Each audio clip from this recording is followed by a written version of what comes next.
So last year I put out a video about quitting smoking, and it's been about a year since I quit smoking in mid-January of 2020.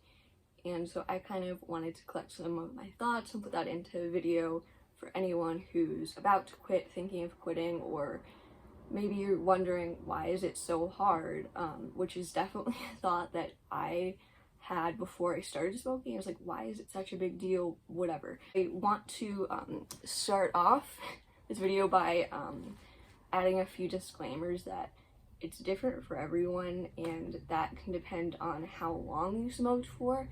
I smoked for about a year and a half, but if you've been a long-term smoker, it's going to be worse.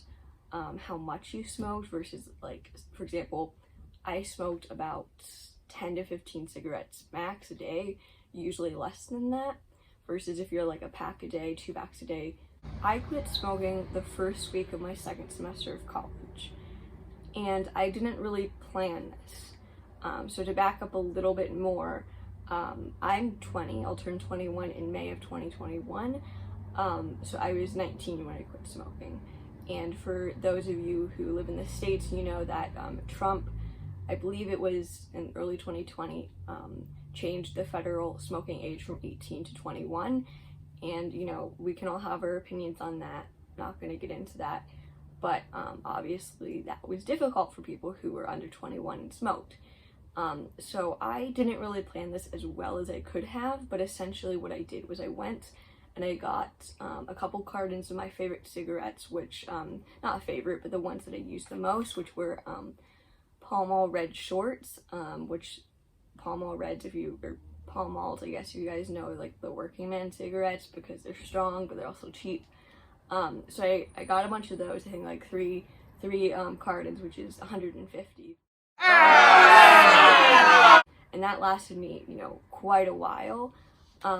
So then I officially had my last cigarette in mid-January, but for the last couple weeks I had been slowly smoking less and less. So I usually smoked once every hour or so, sometimes every hour and a half or 2 hours. So instead of doing that, I would be like, okay, I'm smoking every 2 hours, 3 hours, etc.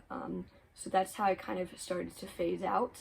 And by the last few days of smoking, I was down to maybe 5 or less cigarettes a day from, again, 10 to 15 cigarettes a day. That's kind of my first tip, is if you were planning on quitting smoking, at least for me and other smokers I've talked to, cold turkey is very, very difficult.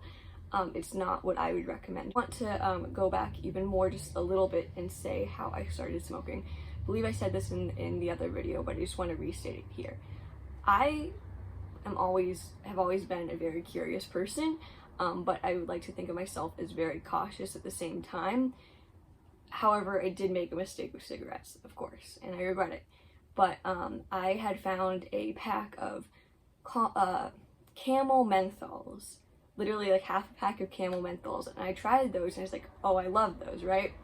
And then so I did some research and I ended up with Pall Mall Reds as my go-to cigarette. But I had started kind of smoking like I'd go out and I'd, like, you know, smoke like socially, or smoke like outside, like when I was just like listening to music or whatever, like kind of as a way to relax and a social thing rather than an actual habit. Personally, I do believe it is possible, hypothetically, to be a social smoker. However, I don't recommend it because I don't think that works for most people. I have not been perfect in the last year. I would say I've had about 30 cigarettes in 1 calendar year.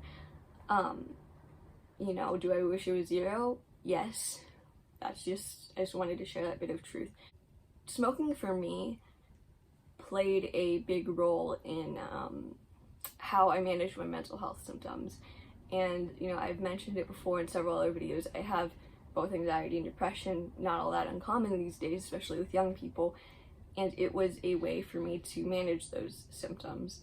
And I would say, it's kind of hard to explain, but I would say it both eased my anxiety, but also allowed me to focus. So I would really cherish those times where, you know, after class I'd go have a cigarette and I'd feel great, and I'd go back and you know, be productive with my day. or breaks from work, you know, just to release stress from work, but also then be able to go back and focus more clearly because they don't have that, again, smokers will know that like kind of tension, pressure in your chest of I need a cigarette. I won't be thinking about it, so I'll be able to focus more clearly. And also, I think it also allowed me to have a little bit of me time throughout the day because, again, when I quit, I was a full-time student and I had a part-time job.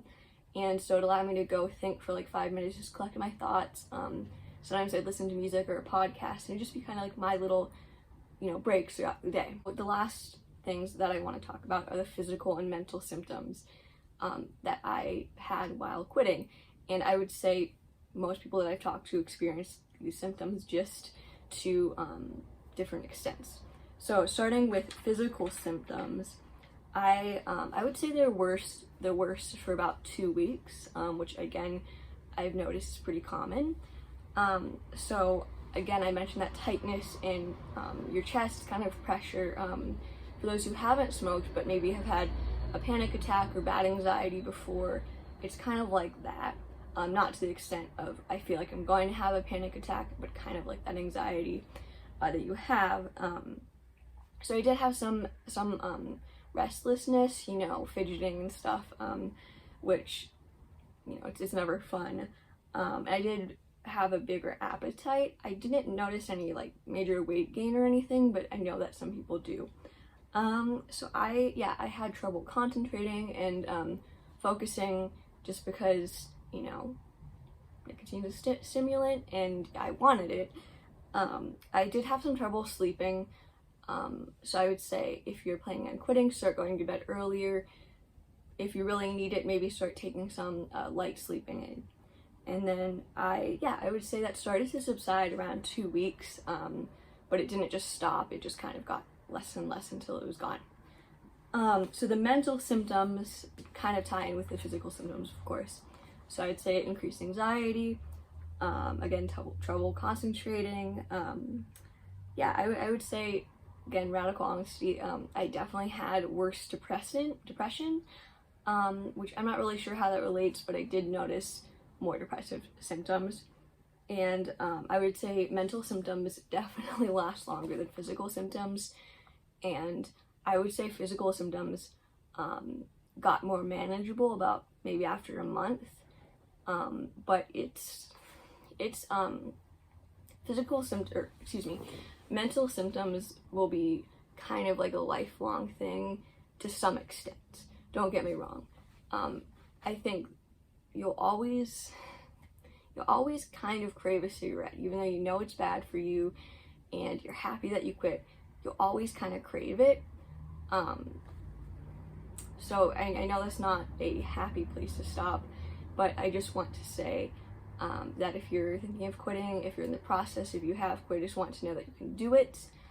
Because again, quitting, it's not, I quit smoking, I don't ever have to think about that again. Quitting is a lifelong thing. And so it's easier when you start it as soon as possible.